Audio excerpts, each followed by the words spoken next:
Hello, I'm Chief Jim Barlow of the Carmel Police Department. This critical incident briefing is intended to provide you with information about an officer-involved shooting that occurred in Spring Creek neighborhood during the morning of July 27, 2020.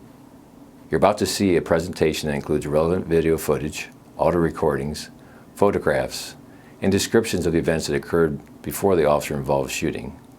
Our hope is that this presentation will give you an understanding of what occurred during this incident. When a police officer uses force to arrest a suspect or defend against an attack, it can be graphic and difficult to watch. This presentation may be disturbing to some people. Viewer discretion is advised. I'm Lieutenant James Semester, Public Information Officer for the Carmel Police Department.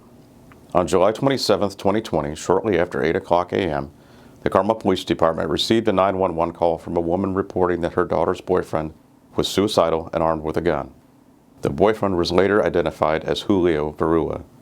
The 911 caller and her daughter, Taylor Cox, were outside of a home on River Rock Court with Mr. Varula at the time of the call. During the call, Mr. Varula took the 911 caller's phone from her, leaving an open line.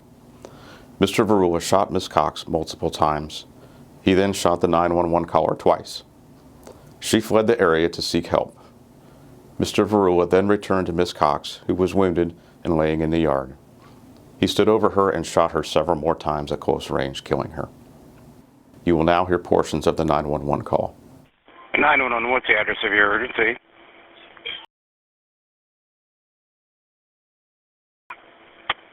River Rock Court.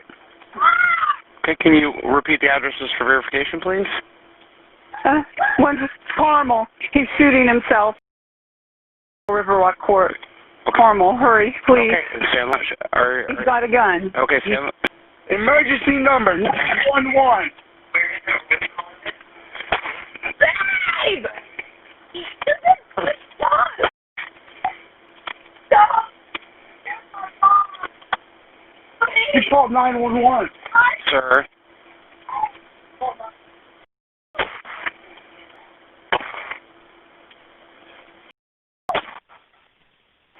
You still alive, eh? Sir. Your mom called the cops. I told her not to. Now you're dead, babe. Now you're dead, babe.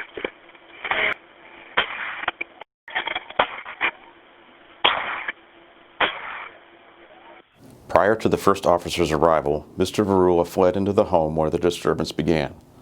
Officers arrived in the area and started searching for Mr. Varula.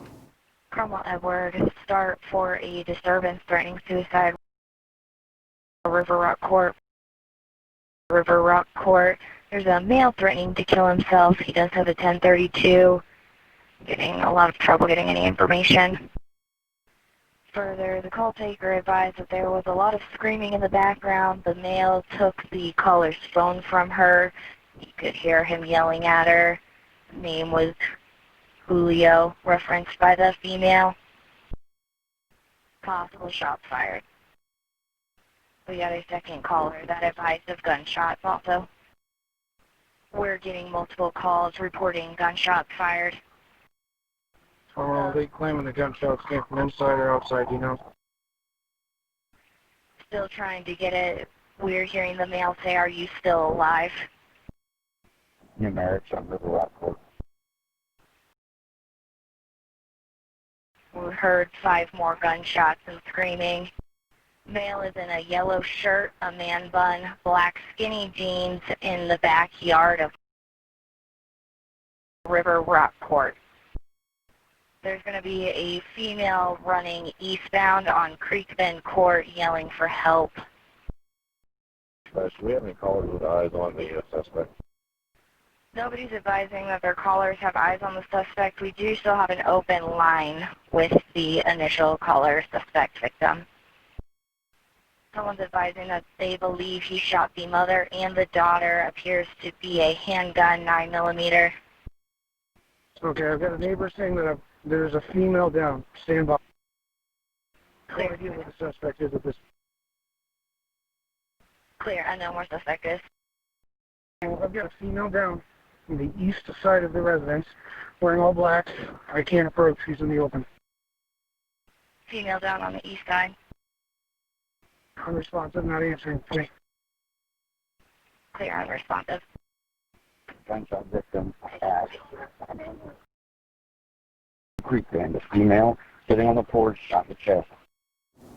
Several other 911 callers from neighboring properties reported that they saw Mr. Varula hiding in tall grass near a retention pond behind a house on River Rock Court. They told dispatchers that Mr. Varula was wearing a yellow shirt and black pants. 2 callers reported that they saw Mr. Varula place a gun in his pants. 911, what's the address of your emergency?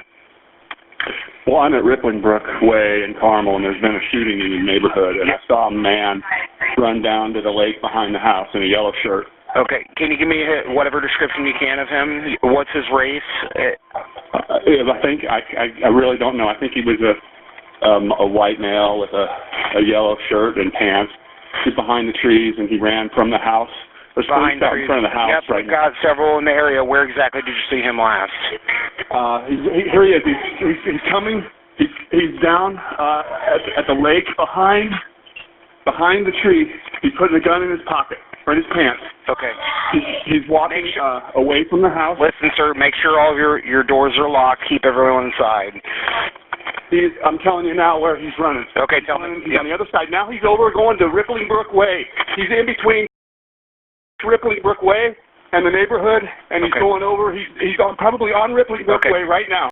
911, what's the location of your emergency?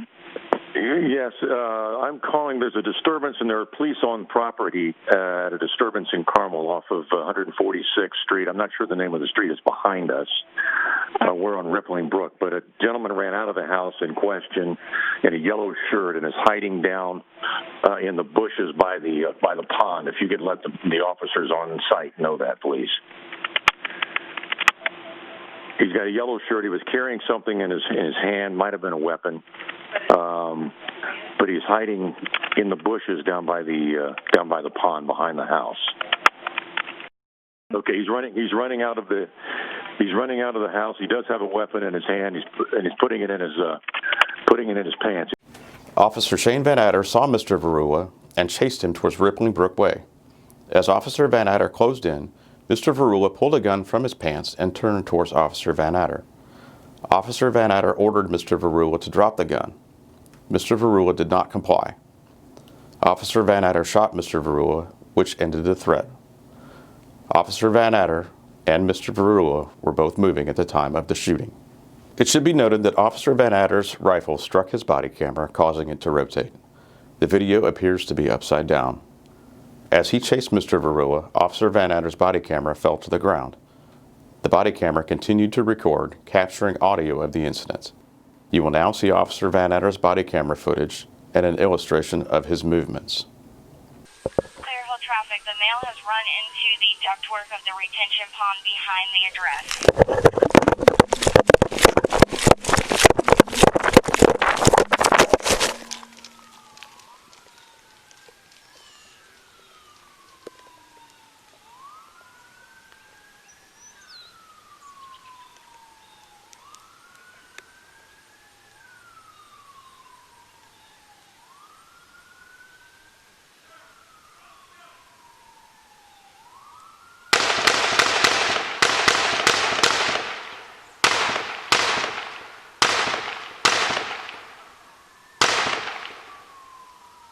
Officer Van Adder was not injured by any gunfire, and there were no injuries to other community members or officers.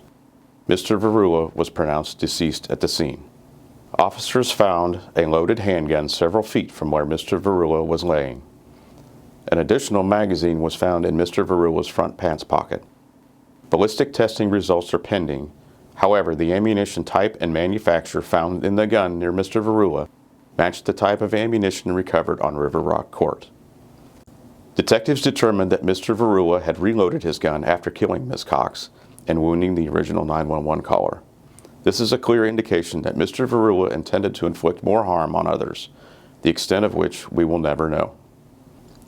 Earlier in the morning of July 27th at approximately 2 a.m., dispatch received an anonymous call from a person who was concerned about the welfare of Ms. Cox. Officers responded to the River Rock Court address to check on her, but she was not at the residence.